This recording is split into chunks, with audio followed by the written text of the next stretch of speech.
Testing the weather microphone. One.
You can count on. This is Channel 3 Eyewitness News at 11.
Well, sweeps are over.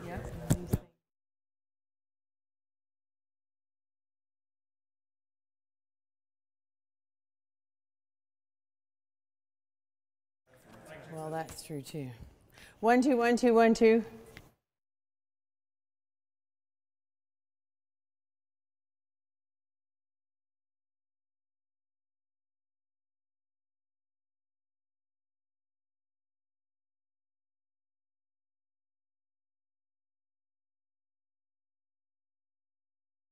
With coverage you can count on, this is Channel 3 Eyewitness News at 11.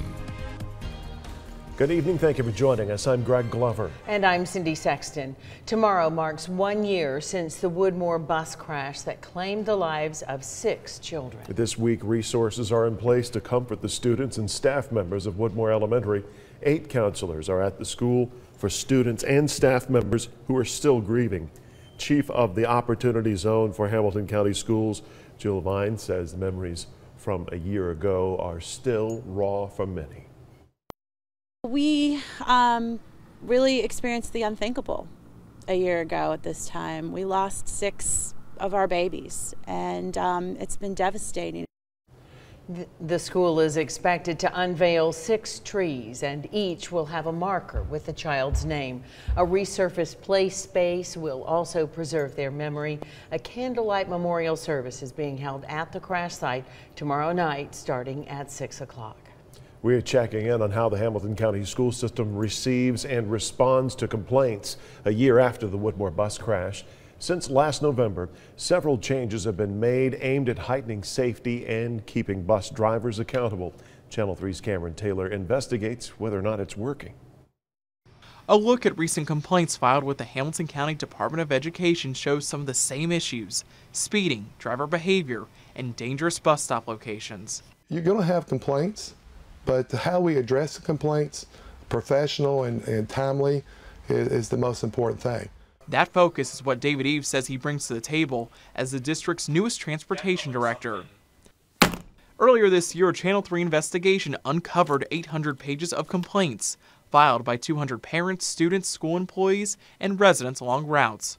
Those complaints were filed between August of 2016 and the deadly Woodmoor bus crash in November. That same time period this year produced 89 pages of complaints and responses. Eves attributes the dip to new technology. If I'm a bus driver and I've got 5 cameras at me and a GPS, I'm going to be as safe as I can. A device called DriveCam starts recording when a bus suddenly swerves, brakes, or changes speed. Buses also have a GPS monitor. A new reporting system allows parents to call or use a website to express concerns. If you see bus, let's take for example 350 having some issues with speeding, it's going to tell you those issues, and that manager can address those issues. There are now about 100 bus monitors on the school system's 250 routes. Jerry Green is waiting for a monitor to be placed on his bus. We're at risk every day we get in that seat, for the safety of the students, avoiding accidents. Green is a veteran bus contractor. A year after the deadly Woodmoor crash, he says drivers are under scrutiny more than ever. The wreck still weighs on him. Sad day for all of us the day it happened, and it's a sad day even today. There's a lot of tears lost, and all the bus drivers really suffered over this. The school system's transportation department says it's been a struggle to hire drivers, and even more difficult to process what happened to the 6 children who died. I've got some great people that work in my department, and they lived through it. And my number one objective every time I come to work and every time I leave here is to make sure my kids are safe. And that was Cameron Taylor reporting. We have a list of ways you can report a bus complaint inside the WRCB app. The NTSB says the final report on the Woodmoor crash will not be finished until sometime next year. Those reports can take 12 to 18 months to complete. Once the report's finished, Durham, the company, says they will review it and consider all recommendations. Spring Creek Elementary in East Ridge will be closed tomorrow because of a large fire in a maintenance building. Firefighters say at first it appeared flames and smoke were coming from the roof of the school early this morning, but later they determined it was in a building with electrical wires and gas lines. The main building was not affected. Classes are canceled, though, because there's no heat in the building. The cause of the fire is under investigation. East Ridge Fire Chief says the damage is so bad the school will be closed until after Thanksgiving break. And we'll have the latest updates for you posted inside the WRCB app. New tonight, more lawsuits have been filed over the shootings in October at a country music concert in Las Vegas. 58 people were killed. Hundreds were injured when a gunman opened fire from a hotel window. Today's lawsuits target MGM Resorts, the security company at the concert, Live Nation, which organized the show as well, and also named the estate of Stephen Paddock, the gunman who shot into the crowd. Attorneys for victims say there were not adequate security measures. Claims include shooting victims, trampling victims, and those who say they now suffer PTSD. A lot of the thousands of people who were in this venue and attending this concert did not know how to get out. And so when this client went to this, what he thought was an exit, and it was locked, that required him to turn around and go back into the killing zone. The lawsuits were filed on behalf of more than 450 people.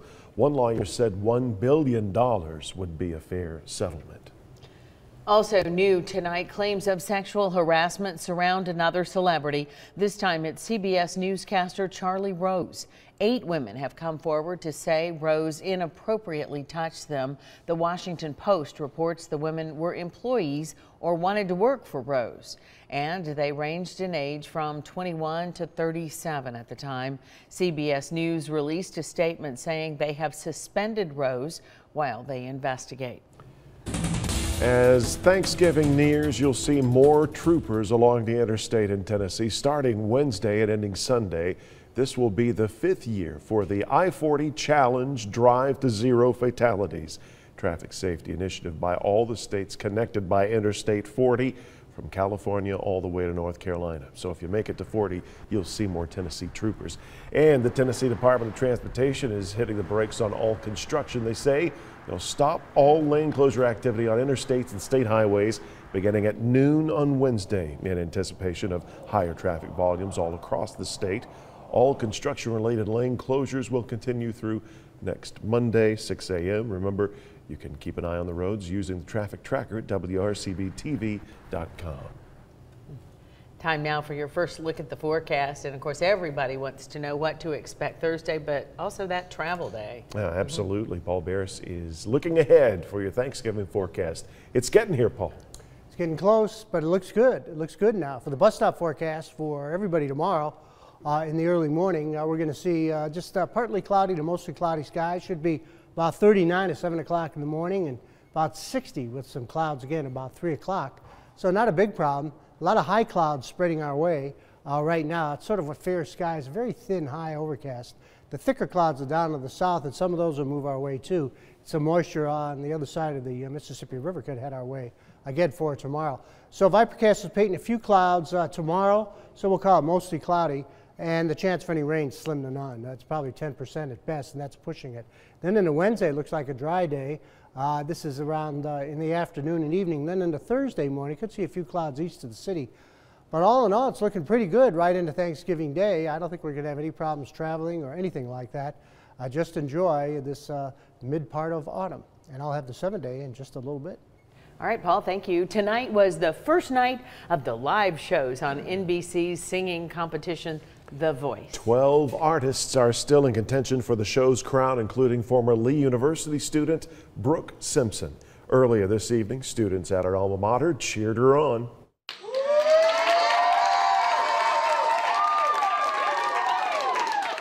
As advertised, members of the Lee University choir there. Brooke was the first contestant to perform tonight. As you can see, she has some fans in Tennessee.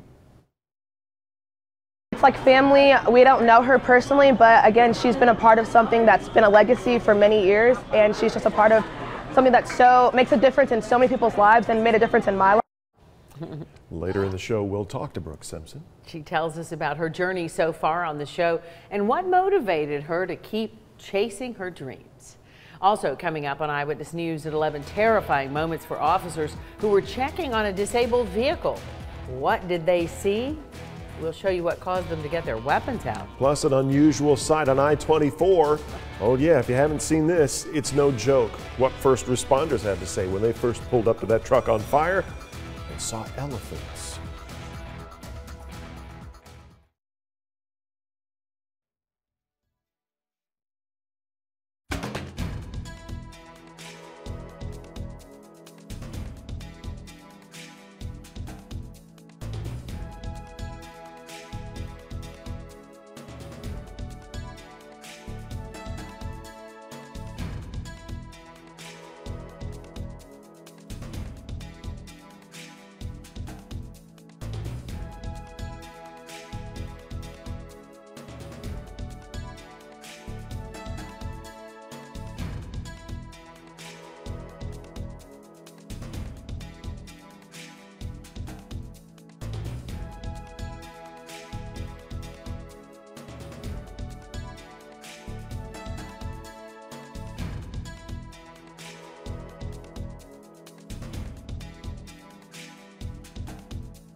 Actress and singer Della Reese has died at the age of 86.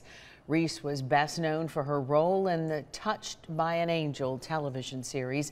Other roles included Harlem Nights. Her husband and family said she died peacefully at her home in California.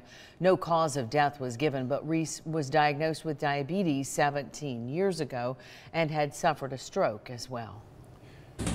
In Kentucky, a man has died after a motorcycle crash in Lexington. It happened this morning. Police there say the motorcyclist hit a deer.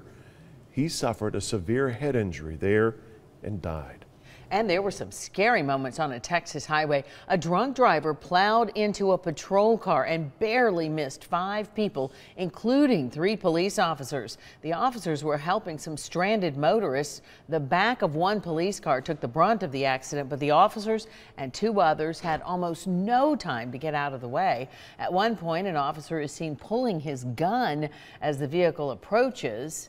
No shots were fired. The driver slowed to a stop a short distance away, and no one was hurt. 1,500 jobs are headed to West Tennessee. Senator Bob Corker joined Governor Bill Haslam, Department of Economic and Community Development Commissioner, and Tyson Foods Incorporated officials all announced today the company will locate new operations in Gibson County. Tyson will create 1,500 jobs and is scheduled to invest more than $300 billion in Humboldt, which is Tyson's biggest investment in Tennessee. The facility is set to be fully operational by 2019. Coming up on Eyewitness News at 11, the competition heats up on The Voice. We talked to a contestant who is a former Lee University student.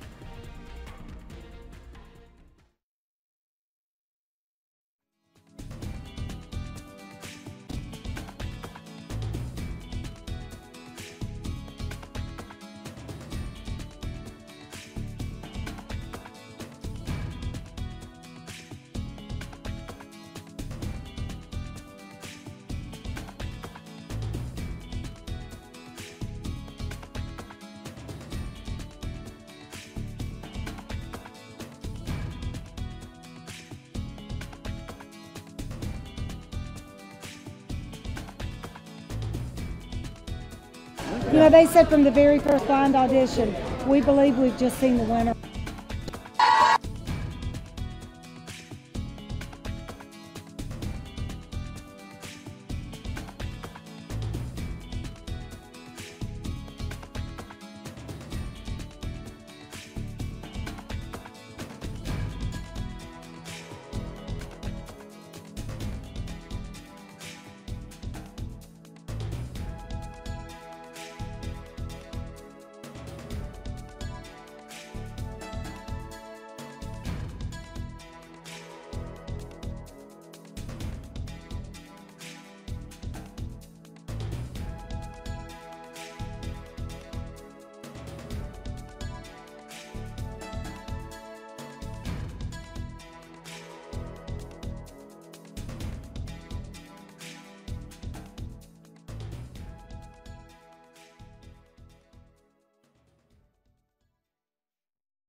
You know, they said from the very first blind audition, we believe we've just seen the winner. And that was repeated again tonight on NBC when Brooke Simpson performed a Kesha song on The Voice. Faculty and choir members at Lee University cheered on their girl. But as Tanisha Cordell tells us, Brooke performing on the popular show almost did not happen. Tanisha. Well, Brooke's journey with The Voice actually started 4 years ago. She auditioned in Atlanta while she was still a student at Lee University. Unfortunately, she did not get past the callbacks that round, but Brooke says she was a little disappointed, but it doesn't compare to the more recent personal battles she's faced. And I'm just like that bird. Oh. Brooke Simpson's strong, soulful vocals conquer the stage each week. But in a Skype interview, she admitted she questioned her gift before joining The Voice this season. It just felt like every door was shutting in my face. Every opportunity wouldn't work out. Brooke had no problems booking gigs, but she says breaking into the music industry seemed impossible. A dream she's had since she was 2 years old. Maybe what I've loved forever isn't what I was created for. Maybe what I thought this whole time isn't it. That's until her husband convinced her to give The Voice one more try. He said, listen, The Voice is having auditions. I want you to go try again. You know, we'll go to LA. We'll stay with my brother. We'll do whatever we have to do. Just try. A decision that landed her a spot on season 13, performing on national television for Team Miley. Brooke says the experience has helped shape her into the pop soul artist she always envisioned. But more importantly, it's given her a platform to empower women. Even if next Tuesday Carson says, Brooke, you're going home, I just feel so blessed. And honestly, I'm so inspired. I'll never live the same after this.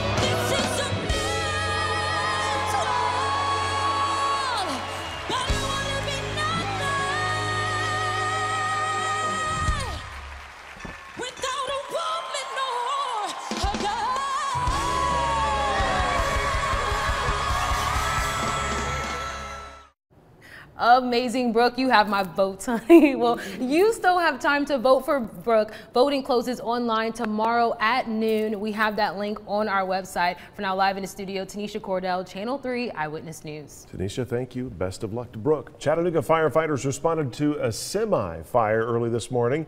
They say they were surprised to find 3 African elephants standing outside the trailer. It happened near the Tennessee-Georgia state line. Firefighters say that tractor trailer was hauling the elephants. It unexpectedly caught fire. The elephants were not hurt. First responders were advised to approach with caution. That was my thought. This really doesn't happen every day. We spoke with Jerry Foods, president of Wilston Ranch in Indiana, where those elephants came from. He says the 3 female elephants spend 9 months of the year there. These pachyderms were rescued by their owners after being orphaned in Africa. Hear from firefighters about this in the story online at WRCBTV.com. Well, severe weather can happen any time of year in the Tennessee Valley, and we should always be prepared. The Whitfield County Emergency Management Agency handed out free weather radios at the library this morning and some peace of mind.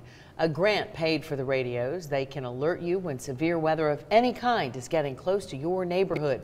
Whitfield EMA has given away around 1,200 weather radios in the past 2 years. We're coming up on, snow time and winter weather, and we just thought it'd be a good idea right here at holiday time, Thanksgiving, Christmas coming up. It'd be a good time to do one of our events. Flooding and tornadoes are more common in the spring, but they have happened in our area in the winter months. It's important to have a weather radio all year round. For more information on where to buy one, visit our website, WRCBTV.com, and search inside our app. And I know Paul Barris is a proponent of getting one of those. That's right. Setting it. Get them, set it so it doesn't go off all the time, Paul, right? That's what gets you to toss it aside, is if you have it going off all the time. The nice thing about the weather radios is you program them to your county. And so when it goes off for your county, next county over, you don't care because you're sleeping at 2 or 3 in the morning. But it'll wake you up, and that's one of the best things about weather radios. It'll wake you up. Sometimes the app will go off, but it won't necessarily wake you up. But a weather radio will if you set it properly. So everyone should have one. If you got a smoke alarm in your house, you should have a weather radio too, especially in this climate. All right, we got warmer tonight and a few more clouds coming up on Tuesday. It's going to be cool and breezy. Coming up on Wednesday, here are the high clouds spreading in. The thicker clouds down to the south. Another little wave of cloudiness that's moving down to the south and east right along the Mississippi. But all the rain snows off to the north and west. Not that much to the north. A little bit of shower activity down in the Gulf is going to be affecting Florida later on this week. 37 currently in the city, but it's 36 Cleveland, 30 already. In Athens, 30 in Murphy, 46 Blue Ridge, and 41 Altamont. Further south you go, the clouds are a little bit thicker. 56, 28, the high and the low for today. Great forecast from Nick Austin. 28 was the coldest temperature we've seen so far this year at the airport. And Skywatchers told me pretty much 50 south of the city. Fort Mountain was in the 30s last night, and that's one of the warmer places around. 58 in Dalton for a high, same in Calhoun. 56 Cleveland, 48 Mowbray Mountain. Last night Mowbray Mountain got down to 20 degrees.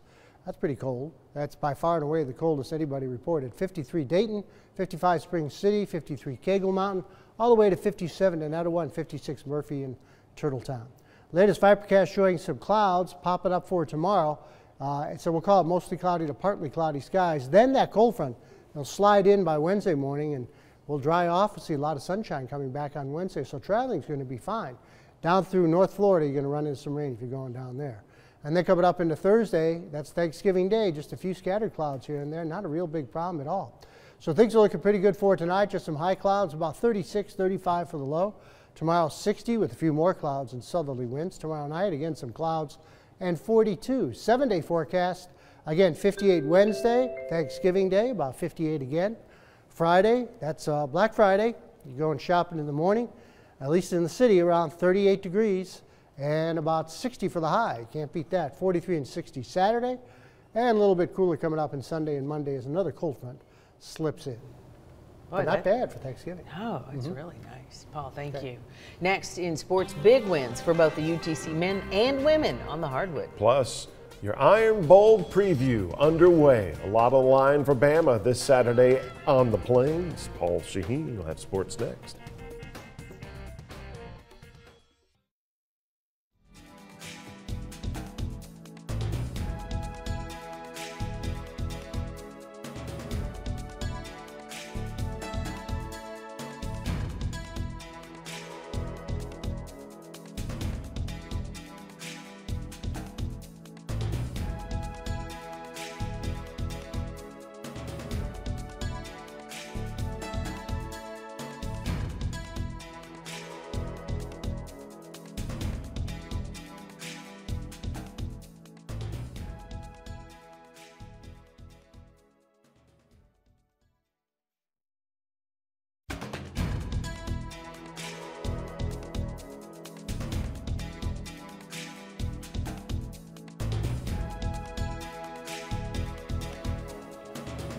Mic check, 1, 2, 3, 4.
Well, tonight was another chance to shake off a little more inexperience for the basketball Mocs. Fresh off their first win of the season, the Mocs were playing host to a portion of the Cayman Island Classic at home, not in the islands. 2 days, 4 teams, 4 games. Chattanooga was the nightcap tonight. They'll be the same tomorrow. Tonight they played Alabama State. Off to a good start they were. That's Nat Dixon, 3 of his 12 points. Now it's Rodney Chapman, the quick feet through the paint. UTC up 7-0 to start the game. Now how about this sequence? On the defensive end, Makende London. The defensive board seconds later, other end, London with the putback. Not long after that, London, now from outside, the big man, number 22, can do it all. He had a team-high 18 points. Chattanooga held a double-digit lead throughout in this one. and they win by, yes, double digits. On the women's side, a huge win for the Chattanooga women tonight. The Mocs won inside historic Assembly Hall, yes, in Bloomington, Indiana. UTC beat Indiana 64-61. Kiana Gilbert had a game-high 27 points. The Lady Mocs shot 47% from the field. That's nearly half of their shots going in. Chattanooga now gets a crack at another Big Ten Friday in Nashville against Northwestern. It's all part of the challenge in the Music City, where they will also play Georgetown and Auburn. More from the hardwood. The 12th-ranked Tennessee women had Wichita State in town. The Lady Vols led by 1 at the break. Third quarter was the difference. Mercedes Russell doing work down low, and the foul. They're up 3. Still getting to know now Rihanna Davis, and she is something special for Tennessee. 3-ball from the true freshman, former high school McDonald's All-American. Seconds later, Tennessee steals the inbound, and it's Davis again, slicing through the paint. Part of a 10-0 run for UT, a double-double for Davis, 15 and 10. The Lady Vols roll 68-56. You know, it's not often a coach acknowledges that it's not just another football game, and it's certainly not often said coach is Nick Saban. But the Iron Bowl is different. For example, let this stat sink in. The winner of the Iron Bowl has played in the national title game in 7 of the last 8 seasons. And I think the fact that it does have significance, and it has had significance in the past, makes it even more interesting on a national level, as well as for our fans, their fans, and all the people who have passion for the game. It means a lot to our players, it means a lot to our fans, it means a lot to the coaches, all the people who've worked hard to put us in this position. Alabama has won 7 of the last 9 Iron Bowl meetings. On Saturday, they meet on the Plains, a 3:30 kick on CBS. The winner will play Georgia for the SEC championship game December 2nd. A game that, yes, used to be played in that building. And there it goes. Atlanta's iconic Georgia Dome imploded. This morning, it took some 5,000 pounds of explosives to take it down. The Georgia Dome is still, to this day, the only venue to host the Olympics, the Super Bowl, and the Final Four. No doubt many of you were there in 1998 wearing orange, one of 5 Tennessee SEC title games played there. It's been a decade, though, since their last trip, and there will be no postseason football for the Volunteers this year. Last week's loss to LSU locked up, at best, a 5-win season, and which means they are not bowl eligible for the first time since 2013. But interim head coach Brady Hoke says there is still a lot to play for. If you look at it and you're truly a competitor, you know, you've got another chance. And for some of the guys, it will be their last organized football game that they're going to play. I think this team will go out there and have a great week of practice, and this team will go out on Saturday and play for Tennessee and play for our seniors. That's a 4 p.m. kick inside Neyland Stadium. A lot of seniors on this team, and that game on the SEC network. And quickly in the NFL, the Atlanta Falcons leading Seattle with 3:49 to play, 34-23. That is in Seattle, though, yes. So things can change. It's loud. It is All loud. Bears has are 7 they can get back.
All right, the planner looks like this. We're going to have temperatures near 40 or so in the morning, and then a lot more clouds are going to start to roll in. And hopefully we'll hit 60 at least.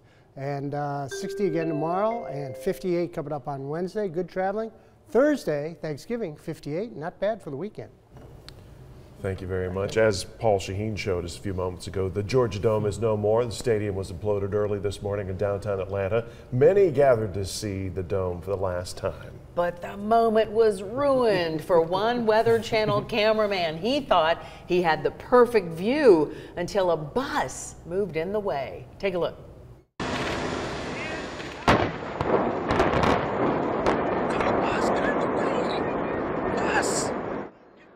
Oh my goodness. Apparently the Atlanta bus driver wanted to enjoy the view as well. You can see the person look over at it, and then of course everything's done, so the bus driver moves on. It's all over.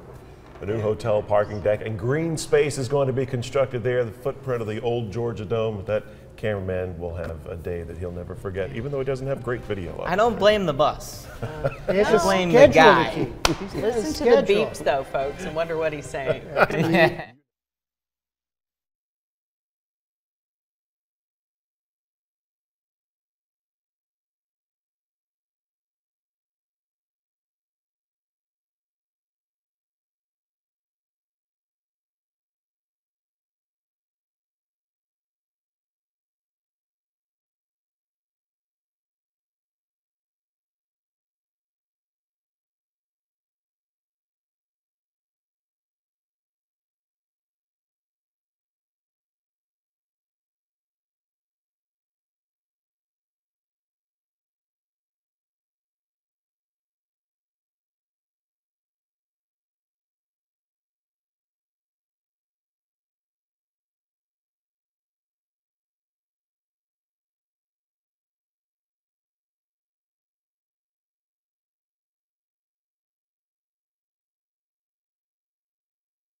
Will you tell them I'm going to speed through the Lady Mox full screen?